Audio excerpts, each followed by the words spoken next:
Il y a un champignon que j'affectionne particulièrement, qui est le lactaire couleur de suie. Donc, c'est un champignon qui est facilement reconnaissable. Salut Francis. Salut Serge. On n'aura pas grand auditoire parce qu'on est en réseau privé. Mais bref, je vais expliquer aux gens qu'on a beaucoup de questions sur les différents sujets qu'on parle dans les lives. Et malheureusement, on n'a pas le temps de toucher à tout avec un live par semaine. Donc, j'ai décidé de faire des petites capsules comme ça qu'on va mettre sur Facebook et que les gens vont pouvoir aller commenter et qu'on va pouvoir, nous autres, aller commenter et diffuser l'information. Excellent.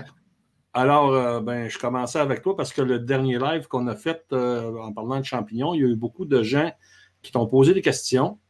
Et là, on va parler d'un autre champignon, le lactaire couleur suie. C'est ça.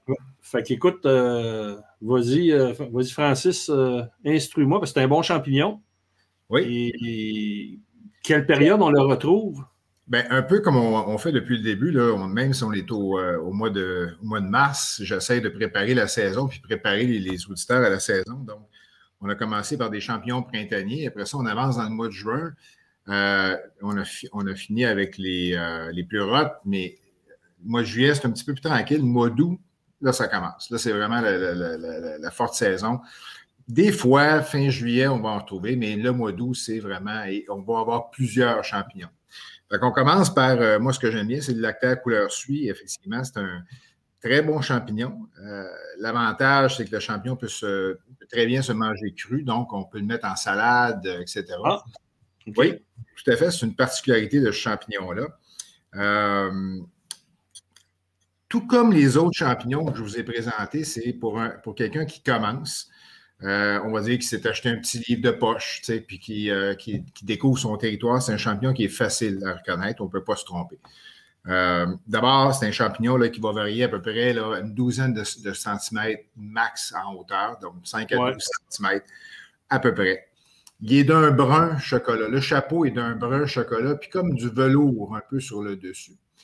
Il y a une particularité, c'est que c'est un champignon à lamelles, donc un peu comme les pleurotes qu'on a vues un petit peu plus tôt. Champignon à lamelles, et il y a un lait qui va sortir des lamelles. Donc, le champignon va sointer un genre de lait blanc, un petit lait blanchâtre. Ça, c'est sa particularité.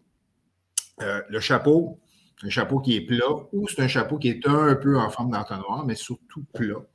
Le pied va être creux, la chair est blanche.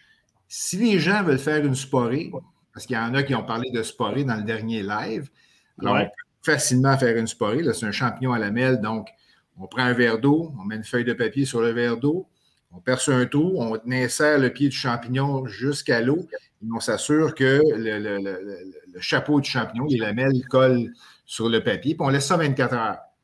Alors, tout ce qui est sport va descendre sur le papier, puis ça va nous faire une sporée, donc un dessin des lamelles après 24 heures. La couleur de la sporée, elle est ocre. Donc, c'est une couleur qui est un peu foncée, qui est ocre. Ça, on va voir. Donc, c'est facile, c'est pas difficile. OK. Et on va le retrouver où exactement? Dans quel système écoforestier? Bien, c'est un système qui se retrouve partout un peu, je te dirais, au nord du Saint-Laurent. Tous les gens qui ont des tourbières, des territoires avec l'épinette noire, des sapinières, des pissières, des pessières, pardon, ces choses-là. Donc, tout sous-bois où ce qu'on va retrouver une mousse verte au sol va être propice justement à retrouver Puis comme on a vu sur le film, on est vraiment dans un sous-bois d'épinettes. Puis, c'est pas une plantation, c'est une forêt naturelle. Qui a été déjà bûché il y a très longtemps, mais il y a une mousse au sol, il y a peu de lumière qui traverse. Oui, c'est humide.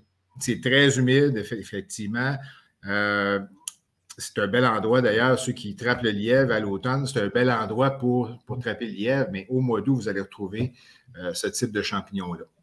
Ouais, écoute, c'est assez difficile à voir au sol, là, quand on a fait le tournage l'an passé, c'était assez difficile, là. Je veux dire, c'est pas mal la même couleur que le sol, là, puis c'est dur à voir, puis il faut vraiment développer l'œil pour ça, là. Tout à fait. Puis, c'est à peu près comme tous les champignons. Hein. Une fois qu'on en trouve un, là, on sait que C'est ça. Là, on s'accroupit, puis on regarde. La chanterelle en tube va être comme ça aussi. Là. Donc, on s'accroupit, on regarde, puis là, vraiment, on va en trouver. On va les voir. Puis, c'est des champignons qui vont repousser toujours au même endroit. Si les conditions demeurent les mêmes, qu'il n'y a pas de coupe à bois, qu'il n'y a pas. Donc, ces champignons-là, moi, je les retrouve. Là, sur la vidéo, on était sur le territoire où je cueille depuis des années. Ça fait une dizaine d'années que je cueille des lactaires couleur suie, là, justement, et ils sont toujours au même endroit. Puis, on est capable, c'est souvent des endroits que l'orignal va fréquenter. L'ours va fréquenter ces endroits-là parce que c'est justement frais. Tu l'as mentionné tantôt. C'est très frais.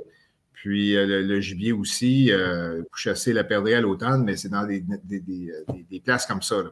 Fait que, puis, l'avantage, comme je disais tantôt, de ce champignon-là, c'est qu'il peut se consommer cru. Donc, une fois bien nettoyé, on consomme cru, on peut faire une salade avec ça. Ça peut être cuit comme tous les autres champignons là, dans du beurre, en rajoutant des oignons, en rajoutant des échalotes. Très bon pour accompagner poisson, viande.